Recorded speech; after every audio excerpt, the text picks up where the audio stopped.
This is the annual commemoration of the events of those three and a half months in 1940. Our objective as a trust is to keep the memory of that great battle, equivalent really of the battles at Trafalgar and against the Spanish Armada, in preventing invasion of Britain by foreign powers. Present arms! I think it's vital that we remember the sacrifice, the enormous sacrifice that was made to keep us free all those years ago. People often write history as though the outcome was inevitable. There was nothing inevitable about 1940. And if it hadn't been for the fantastic courage and bravery and sacrifice which those young men made at that time, we might not be free even today.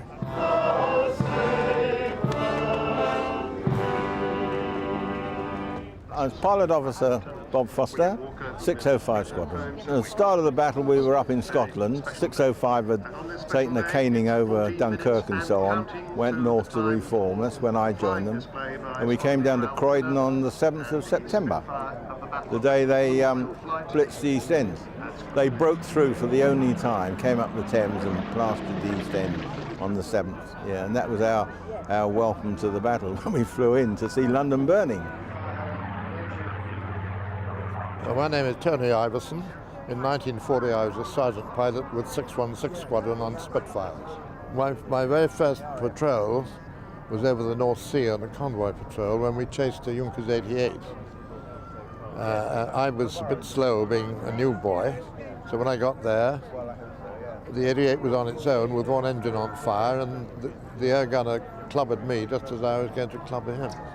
And eventually I finished up in the sea, having to ditch a Spitfire, fortunately alongside a convoy, so they dragged me out. I started as a sergeant pilot. I finished up as a squadron leader, 602, a city of Glasgow. Didn't get shot down, but I got shot up and out over about 10 miles out to sea. And I was getting my feet on the seat, with the hood back and ready to jump. And I suddenly found the thing was still controllable, and I managed to get it back to West Hampton, but only just. And it had no brakes and no flaps, and so I think it went away for a year for repair. My name's Tom Neal, and I'm with 249 Squadron during the Battle of Britain.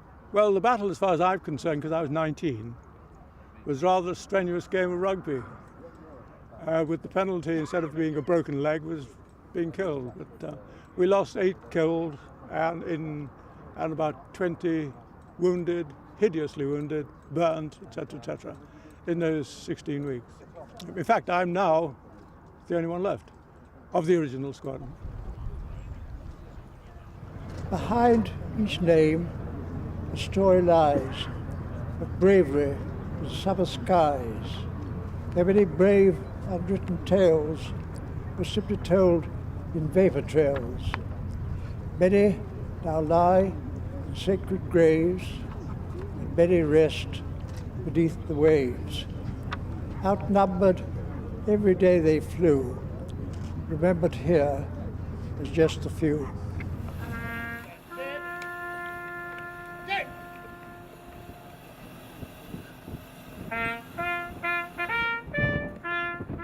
The 3 of us, Yellow Section, was scrambled on August 26 to patrol Dover Dungeness at the height of the battle, and we met a whole squadron of 109s. My leader, Teddy Storming, was shot down and very badly burned, but he survived but was killed later. Sergeant Ridley, who was a great friend of mine, we'd flown a lot of sorties together, was killed, and I got a bullet in my leg and my plane was shot to pieces, so I had to bail out. At the going down of the sun and in the morning, we will remember them. Never in the field of human conflict was so much owed by so many to so few.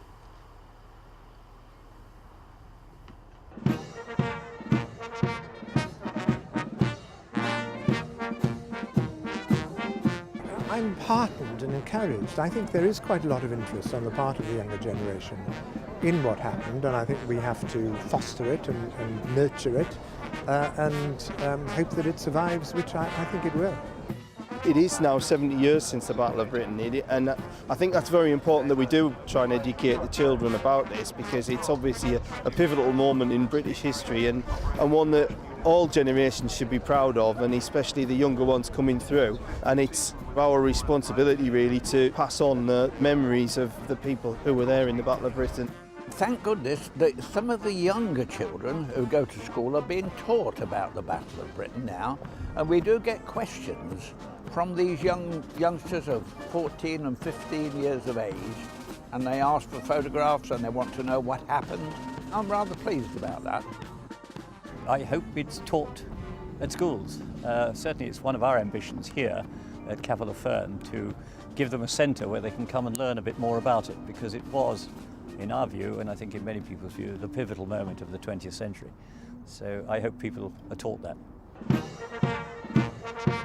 I very much appreciate events like this and how they are used for that, to educate each generation, to keep the memory alive. Hitler had success everywhere until the Battle of Britain, and what it meant to, as Churchill said, the future of democracy. We saw the Spitfire flying today, and it's still a magical sound, a magical sight, isn't it? It's quite emotional, I think, when you see that thing flying. When you consider the sacrifices made by the pilots during the period, it just seems suitable or appropriate to come along for the day and take part in the celebrations. Come here to pay tribute, to pay homage to the pilots, the significance of the event. And what have I thought of the day? I've thought it was wonderful. There aren't a lot left. There are about 80 or 90 of us still alive out of 2,947. And I think you'll probably see here 17 or 18 of us on our feet. We're on our feet with sticks. These are really to beat off the girls, you understand?